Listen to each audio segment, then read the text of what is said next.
자, 일단은 미증시 상황부터 좀 고려를 해보도록 할게요. 네. 차트 간단하게 좀 보면서 설명을 드릴 건데 네. 잠시만 화면 좀 변경 좀 하겠습니다. 네. 자, 일단은 최근 시장에 대한 파동 분석부터 좀 해보도록 할게요. 네. 지금 최근 차트예요, 여러분들. 요란하죠? 네. 아우, 어렵네요. 정말 어렵습니다. 자, 일단은 15,500에서 지지가 있다고 좀 얘기를 드렸었는데 지지받고 올리는 과정인데 이것 또한 깨질 수도 있어요. 자칫하면. 그럼 시장에 대한 조정폭이 추가 확대되는 경향이 있는데 지금 상황에서는 이제 증시에 대한 하방 모멘텀보다는 재상승 모멘텀을 좀 기약하는 게 좀 나을 것 같습니다. 나을 것 같아요. 자, 근데 최근에 어떻게 보면은 미증시가 좀 주춤거리는 이유는 네. 이제 어떻게 보면 페드 회의 이후에 대한 어떤 방향성, 긴축에 대한 속도 조절이라고 좀 판단을 해요. 제가 지난주에 일단은 우리 페드 회의부터 조금 보도록 합시다. 페드 회의부터. 자, 화면 좀 변경하도록 하겠습니다. 네, 좋습니다. 지금 페드 회의를 여러분들하고 같이 한번 볼 건데 네. 지금 다 알고 있겠죠? 내년도 이제 금리 인상에 대한 점도표가 수정됐다는 부분. 미국에서 내년에 이제 3회 금리 인상을 예견하는 상황이다. 원래 기존에 이제 1회 또는 2회 이 정도 측정을 하다가 갑작스럽게 빠르게 진행을 한 건 단 하나의 이유 때문이라고 얘기를 했었어요. 물가 때문에. 네. 자, 우리가 팬데믹 이후에 어떤 물가에 대한 부분을 고려를 안 했었죠. 그거는.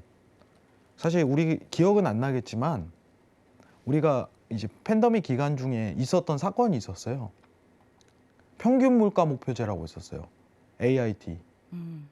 그게 뭐냐면은 지금 돈을 푸는데 물가는 당연히 오르지만 이 물가가 오르는 거를 어떻게 보면은 이 지금 물가 수준에 대비해 갖고 돈을 푸는 거를 막을 수는 없어. 그러면 이 물가에 대한 수준을 평균값으로 측정을 해 갖고 우리 돈을 더 풀자. 이 정책이었어요. 미국에서는.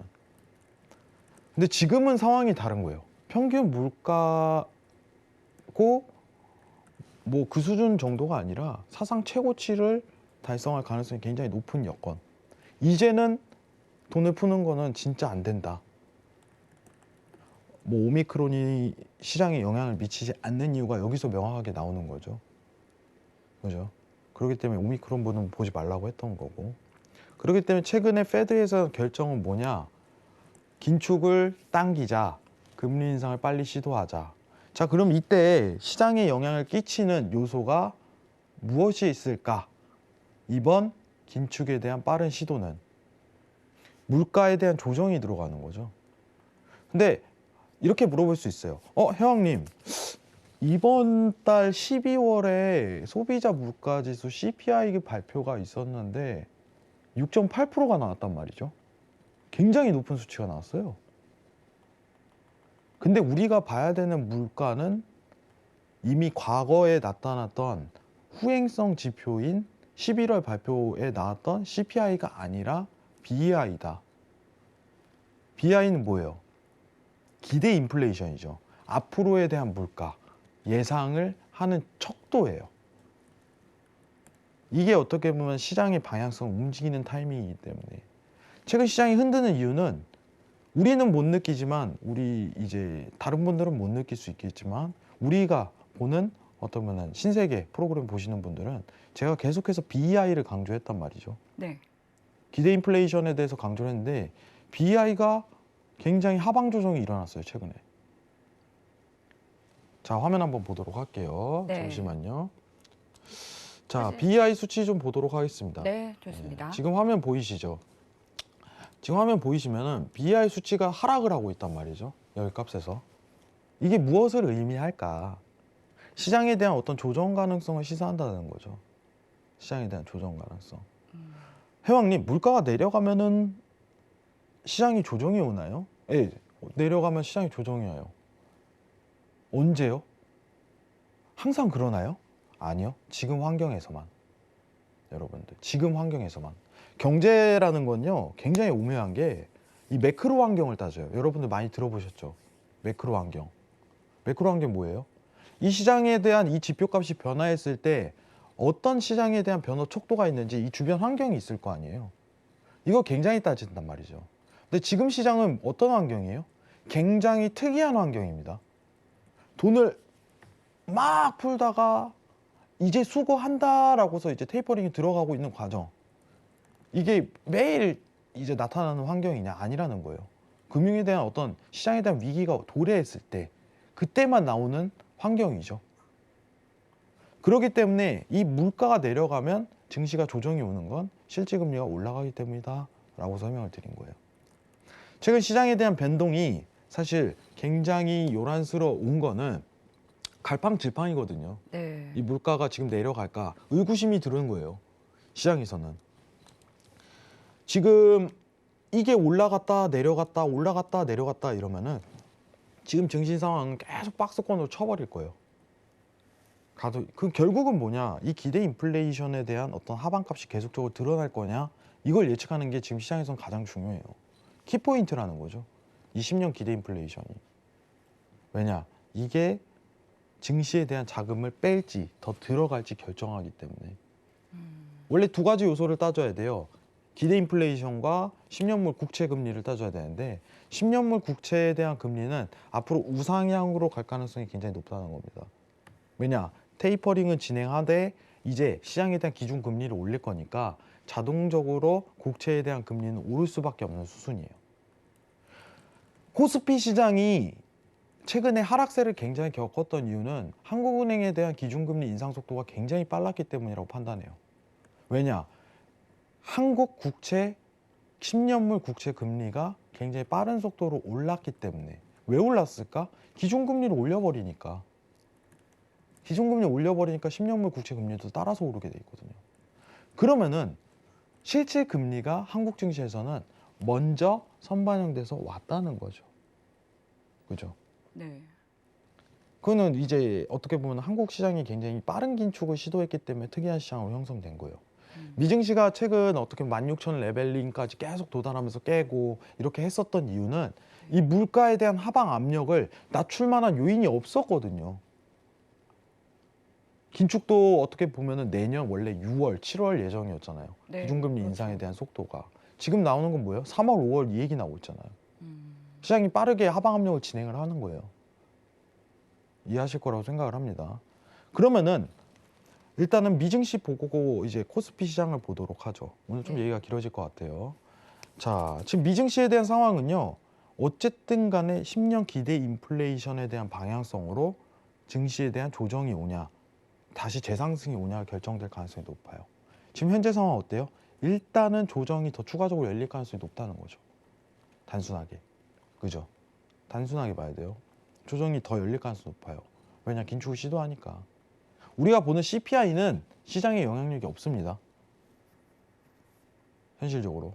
증시의 영향이 굉장히 낮아요. 지금은 BI를 봐야 돼요. BI를. 아시겠죠? 근데 이제 국내 시장도 같이 한번 보도록 할게요. 네, 좋습니다. 예, 국내 시장은 더 어려워요. 사실. 아, 더 설명하려면 부연 설명이 더 필요한데 네. 제가 최근에 디커플링이 좀 더 장기화될 가능성이 높아요라고서 제가 얘기를 드린 적이 있었는데 네. 잠시만요. 같은 이렇게 통화 정책 기조를 걷게 됐음에도 불구하고 디커플링이 좀 장기화될 수가 있나요? 그죠. 지금 어. 차트를 일단 한번 보도록 할게요. 네, 사실 좋습니다. 지금 굉장히 주황선이 중요한 얘기네요. 중요한 얘기예요. 네. 여러분들이 지금 최근까지 느꼈던 건 뭐냐면은 이제 미증시와 어떻게 보면은 코스피 시장의 디커플링에 대한 장기화 이건 많이 들어보셨을 거예요. 미증시는 계속 올라갔었는데 코스피는 힘을 못 받는단 말이에요. 왜 그럴까? 왜? 그죠? 자, 미증시가 코스피 시장을 움직이는 이유는 굉장히 간단해요. 외인 자본이 좀 주도하에 있는 시장이기 때문에. 근데 우리나라 지금 시장 여건이 어때요? 지금은 굉장히 특이한 시장이잖아요. 돈을 뿌려서 올라간 시장이었다, 여태까지. 근데 한국 시장은, 이제 한국은행은 미국보다 엄청나게 빠르게 긴축을 진행을 했어요. 네. 언제부터 진행했죠? 올해 6월부터죠. 네. 그때부터 디커플링이 드러나는 거예요. 그때 미국은 뭐 하고 있었냐 이거야. 생각을 해보세요. 한국은행은 기준금리 인상을 시도했는데 미국은 뭐 했습니까? 테이퍼링 할까 말까 고민하고 있던 타이밍이에요. 그때는. 그죠? 근데 6개월이 지난 지금은 한번 생각을 해보세요. 지금 미국은 뭘 준비하고 있어요? 내년 3회. 한국은행은 이제는 올릴 때까지 좀 많이 올린 상황이죠. 추가적인 금리 인상은 너무 당연한 수순이겠지만 이 한도가 잡힐 거란 말이죠. 그죠? 그럼 둘에 대한 어떤 긴축 속도가 격차가 이제는 줄어드는 시기예요. 앞으로는. 너무 눈에 뻔히 보이지 않나요? 지금까지 막 이렇게 벌어졌단 말이에요.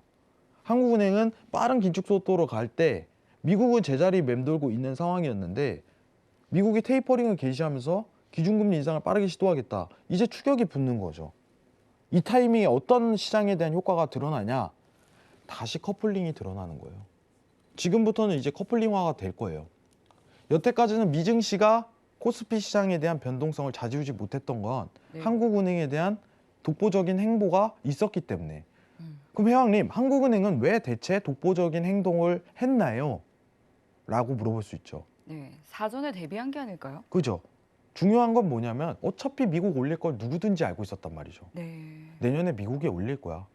그건 테이퍼링이 이미 시작한다는 걸 예고했기 때문에. 음. 그건 누구나 알고 있는 내용인 상황에서 한국은행은 내수시장의 어떻게 보면 강화성을 더 어필을 한 거죠. 네. 지금 시장에서 우리가 돈을 돋부린다거나 시장에 이렇게 된다면은 물가에 대한 거를 미국처럼 따라갈 수 있다는 전제가 깔려버리는 거예요. 음. 뭐 사실 한국은행 입장에서는 코스피가 어떻게 보면은 무너진 거에 대해서 조금 내려간 거에 대해서 어쨌든 간에 좀 극단적으로 얘기를 하자면 서포팅 역할을 한 걸 수도 있어요. 네. 근데 어차피 조정이라는 건 드러나거든요. 시장에서 끌어올린 만큼. 네. 그걸 빠르게 내린 것 뿐이에요. 음. 코스피 시장은 단순하게. 그럼 지금부터는 이제 긴축의 속도가 이제 굉장히 줄어드는 시기잖아요. 미국과 한국이. 네. 그러면은 이때는요. 커플링이 다시 드러나요. 미국이 떨어지면 한국도 떨어지고 미국이 오르면 한국도 오르고 예전에 그런 그림을 그렸었죠. 그죠? 똑같이 이제는 전제가 깔린다는 거예요. 속도가 격차가 줄어들었기 때문에. 국내 선물을 보시는 분들도 마찬가지예요. 코스피 시장은 최근에 이랬어요. 우리가 항상 주식을 하기 전에 미증시를 체크하잖아요. 네. 원래 그래왔어요. 최근에는 안 그랬단 말이죠. 볼 것도 없으니까 미증시 올라봤자 코스피 못 오르는데 상황이. 근데 지금은 또 이제 바뀌었다는 거죠. 이번에 긴축 속도를 빠르게 진행한다는 거는 아침마다 딱 일어나서 이제 주식 시작하기 전에 뭐 해야 돼요? 전일 미증시가 어떻게 됐나? 네. 그거부터 체크를 해야 돼요. 음. 너무 당연한 수순으로 다시 돌아가는 거죠. 왜 그러겠어요? 긴축에 대한 속도 때문에. 아시겠죠? 기억을 하셔야 됩니다. 네. 그렇기 때문에 또 신세계 리턴즈 본방사수 꼭 하셔야 되겠네요. 그렇죠. 굉장히 어떻게 보면은 간단하게 좀 얘기를 드렸지만은 시청자분들께서 조금 이해가 힘드실 수가 있어요. 근데 이게요, 앞으로 또 일어날 건가요? 이런 사건이 또 일어나나요? 라고 얘기를 했을 때 그건 모르죠. 그렇죠. 제가 점쟁이는 아니잖아요. 여러분들. 네. 시장에 대해서 코로나19가 예상을 하는 거지 이 네. 통화 정책과 앞으로에 대한 가능성으로. 그죠? 100%란 말은 시장에 깔리지 않는 게 이 매크로 환경이라는 건 있잖아요. 여러분들 팬데믹이 터질 줄 알았나요? 팬데믹이 터지고 중앙은행이 돈을 풀 거는 누구나 예상을 한 거예요. 그죠? 시장이 금융위기 유동성이 탁 막혀버리니까. 유동성으로 자 여러분들 보세요. 어떤 차이냐면 미국에서 팬데믹이 발생하고 중앙은행에서 채권 매입을 하겠습니다 라고 했을 때 증시가 다시 끌어올릴 거라는 걸 예상한 사람들은 많았어요. 맞죠? 이건 예상이 가능한 수순이에요. 제가 2020년도 3월부터 2020년도 작년까지죠. 작년 6월까지 미증시는 신고점을 갱신합니다. 계속 이 얘기를 해왔어요. 근데 6월 이후에 내가 더 이상 이제 신고점이란 말은 안 꺼내겠습니다. 라고 얘기를 했었죠. 신세계 보신 분들은 기억하실 거예요. 왜냐? 1년 이상을 그렇게 얘기를 했기 때문에. 정책이 바뀌니까. 그죠? 근데 통화 정책으로 어떤 이러한 가능성은 예측할 수 있지만은 해왕님 앞으로 팬데믹이 또 발생할 수 있습니까? 이런 사건이 또 생길까요? 라는 질문에는 어느 누구도 대답을 못해요. 안 그래요? 그래서 그 매크로 환경과 그 매크로 환경으로 인하여 시장이 어떻게 구성되는지에 대한 이해도가 필요해요. 지금 이제 경제에 대한 환경 구성 자체가 있을 거 아니에요. 시중에 뿌려진 돈, 수거한 돈. 그죠? 앞으로 여러분들이 지금 최근에 담보대출에 대한 금리 인상이 계속적으로 오르고 있다. 이제 영끌족이라고 좀 표현하잖아요. 네. 영끌족이 위험하다. 이건 너무 작년부터 예상이 된 거잖아요, 사실. 그죠? 언제부터 된 거예요? 올해 6월부터 이미 예상이 된 거예요. 왜냐? 변동성 금리이기 때문에 기준금리 인상이 너무 당연한 수준으로 가는 거고 미국이 근데 이런 통화 정책은 누구나 이해를 하는 거죠. 예상을 할 수 있고. 그럼 포트 조정을 해야죠. 부동산에 대한 어떤 담보 비중이 많다면은 이 비중에 대한 조절을 해서 그죠? 내 자산에 대한 해지 효과를 길러줘. 어차피 앞으로 담보대출에 대한 비중은 너무 당연히 높아질 거니까. 그죠? 이게 다시 떨어진다? 그럴 일은 없잖아요. 지금 시장 상황에서. 굉장히 재밌지만 이해도를 계속적으로 심어줘야 되는 거라고 봐요. 제가 이 외에 이 이야기를 왜 하냐면 시장은 앞으로도 변할 겁니다. 여러분들. 그죠? 여태 그래왔죠. 여러분들. 저는 그 얘기를 해요. 앞으로 코스피가 4천을 열릴 겁니다. 열리죠, 당연히. 한 10년 안에는 열릴 거예요. 전 그러한 예측은 하기 싫어요. 안 그래요? 그거는 예측이 아니에요. 사실. 지금 시장 상황에 대해 대변했을 때 2020년도의 통화 정책이 너무 불보듯 이제 뻔히 예견이 되잖아요. 상황이. 네. 그걸 가지고 어떤 종목을 선택하고 어떤 매매를 해야지 가장 수익성을 크게 날 수 있을까? 여러분들 보시면은 섹터 공부 많이 하시잖아요. 어떤 네. 산업군이 유망을 할까? 그죠? 어떤 산업군이 저평가돼 있나? 이런 공부를 하시잖아요. 거시적 환경에서는 시장에 대한 정책 변화랑 요소들을 공부하는 게 너무 당연한 거예요. 자, 그럼 내년도에 어떻게 보면 가장 수익권이 잘 날 수 있는 22년도 상품은 뭐가 있을까요? 제가 두 가지 얘기 드렸죠. 미증시가 아니라 유로랑 구리라고. 네. 그죠? 유로 구리. 여러분들 지금 간단하게 얘기를 해볼게요. 자, 지금 미국 이제는 좀 얘기가 길어질 수 있습니다. 미국이 지금 통화 정책상에서 페드가 기준금리 인상을 시도한다 얘기가 나왔을 때 달러에 대한 변화값을 야기하는 요인일까요? 지금 상황에서 달러 인덱스 차트 한번 보면서 얘기 드리도록 하겠습니다. 자, 달러 차트를 지금부터 볼 건데 네. 달러 인덱스 계속해서 96선에서 그냥 오가고 있더라고요. 네, 지금은 의미가 없어요. 네. 네, 의미가 거의 이상 없는 게 방향성을 좀 잃은 모습이. 방향성을 잃었다고 제가 얘기를 하는 게 이제는 네. 고점에 대한 타이밍이 테이퍼링이 다 반영됐기 때문에 음. 나오는 순간이다라고 얘기를 했었어요. 네. 그죠? 그러면은 지금 달러 인덱스 차트에서 집중해야 될 요소는 뭐냐면은 여러분들 자 여기서 한번 볼게요. 잠시만요. 지금 화면이 날짜가 좀 표현이 잘 안 되는데 제가 쓰도록 하겠습니다. 여기가 6월이에요. 6월. 예, 6월. 제가 수기로 쓸게요, 여러분들. 6월. 네. 6월. 6월. 예. 지금 12월이죠. 12월. 네. 네. 지난 이미 6개월 동안 통화 정책상 달러 인덱스가 반영이 된 거고 예. 그래서 유로를 매도 보시는 게 제일 속이 편할 거예요. 음. 왜냐 반대 통화니까. 유로는 그간 어떻게 됐어요? 계속 하락을 했죠. 그러면 시장 반영이 끝났으면 달러 인덱스는 더 이상 테이퍼링에 대한 반영이 없어요. 아시겠죠? 자, 시장에서 그간 어떻게 보면은 달러 인덱스가 상승을 했던 건 자, 우리 테이퍼링에 대한 가능성을 시사했을 때 그때 이제 시장은 선반영이에요. 먼저 이제 파는 거죠. 너무 불보듯 뻔히 보이니까. 네. 그죠? 이제 이제 달러에 대한 시장 공급량을 줄이는구나 하기 때문에 달러를 다 사들이는 거예요. 오르니까 이제는. 그럼 반대 통화인 유로는 어떻게 돼요? 매도잖아요. 근데 선물적인 개념에서 해외 선물에서는 달러 인덱스는 거래가 안 됩니다. 기준 통화이기 때문에. 네. 달러 인덱스 대비 유로 상품에 대한 거래, 달러 인덱스 대비 캐나다 달러에 대한 거래 이런 식으로 이루어지고 있어요. 상품이 그래요.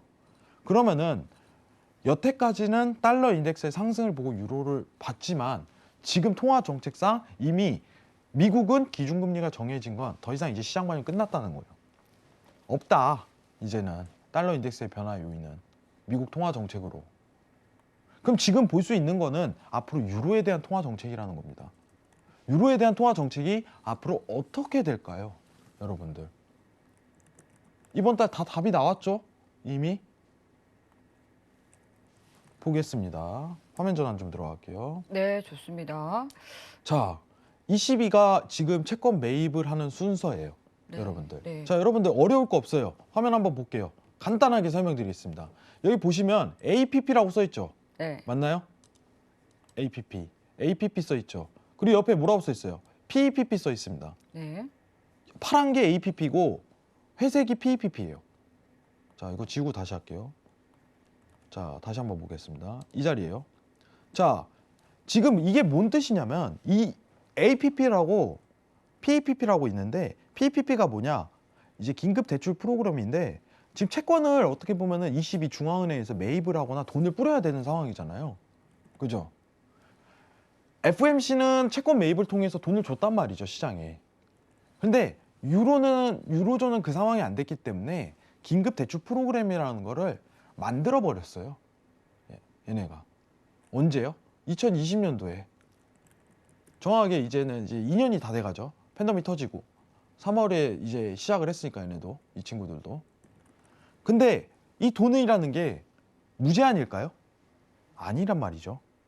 맞죠? 이거를 어떻게 보면은 중앙은행에서 항상 상한을 설정해 놓잖아요. 상한을 설정해 놓잖아요. 이 상한이 내년 3월에 끝난대. 돈을 다 쓰니까. 네. 근데 지금 22 상황이 어때요? 엊그제 뉴스 보셨죠, 여러분들? 영국이 하루 확진자가 9만 명이랍니다. 어쨌든 영국은 나갔는데도 어떤 유로존 안에는 아직까지 경제적으로 속해 있어요. 네. 프랑스, 독일, 네. 이탈리아. 지금 다 그거 겁내고 있잖아요. 무서워요, 이제는. 네. 그래서 영국 입국자 막 막겠다고 지금 빗장을 네. 걸어 잠궜더라고요. 이거 너무 풀어버리니까. 근데 그렇게 안 하면 안 되는 환경이었으니까. 그럼 이 친구들 입장에서는 통화 정책상 돈을 이제는 미국처럼 긴축을 빠르게 시도해야 되는 단계냐. 네. 그건 또 아니라는 거예요. 라가르 총재, 그건 안 된다. 지금 22가 저는 선진국 중에 제일 최악에 대한 행보를 가고 있다고 생각을 해요. 네. 근데 라가르트 총재는 왜 그렇게 이 긴축 정책을 쉬 나서지 못하고 있는 걸까요? 경제에 대한 활동 여건이 아직 회복기에 접어들지 않았으니까. 아. 간단히. 미국은 들어갔거든요. 네. 가능성이 놓이니까. 빨리 진행을 해야지 물가를 낮추는데 유럽은 계속 물가 올려도 못하는 수준이거든요. 네, 이 경제의 건전성에 대한 좀 우려가 있기 때문에 그죠. 이게. 근데 그거는요, 팬데믹 이전 사건도 자세히 보면요, 네. 또 나뉘어져 있어요. 아, 미국은 팬데믹 이전에 기준금리라는 게 적정금리에 속해 있었다가 팬데믹 딱 터지니까 이제 시장에 대한 유동성을 푸는 단계지만 예. 22는 통화 정책상 이미 돈을 풀고 있었어요. 이미 양적 완화를 지속하는 상황에서 팬데믹이 터진 거란 말이죠. 아, 그러니까 그 정책이 효과가 좀 덜할 수밖에 굉장히 없겠네요. 미비하죠. 그러니까 네. 할 정책도 없어요. 네. 기준금리는 원래 제로였고 유럽 입장에서는 네. 그러니까 만들 수 있는 정책이 없으니까 PEPP라는 걸 어거지로 만들어 버린 거란 거죠. 예. 근데 이것도 이제 다 썼답니다. 22가. 아이고 뭐예요? 그럼 어떻게 또 하나 만들어야지. 그게 APP예요. 네. 뭘 하나 만들어서 그거를 쏟아 부어야지. 상황이요. 그죠? 네. 순환 기구를 만들어서 돈을 뿌려야지 명분이 유지될 거 아니에요. 기존 이제 어떻게 보면 회색 차트 보시면 PEPP를 계속적으로 발행을 주도적으로 해왔지만은 네. 지금은 돈을 더 뿌려야 되는 단계니까 이 줄이는 거 PEPP를 당분간은 APP로 대체하겠다. 이겁니다. 단어가 그냥 어렵게 느껴지지 마세요. 그냥 돈 뿌리는 기구입니다. 돈 뿌리는 어떤 명분이고 이 PPP나 APP나 어떤 단어든 상관없어요. 시장에서 제일 중요한 건 뭐냐면 돈을 뿌리고 있다는 증거예요. 네. 그거에 대한 기구고, 그죠? 그 기구를 대처하겠다는 게 당분간 내년 1, 2분기까지는 유지하겠습니다. 그럼 시장에서 예상하는 거는 이 시비는 그럼 이걸 줄일 때 테이퍼링 효과가 드러나겠구나. 안 그래요? 그럼 그 시기는 언제일까요? 내년 2분기는 지나야지 유로가 상승이 팍 하고 가겠다.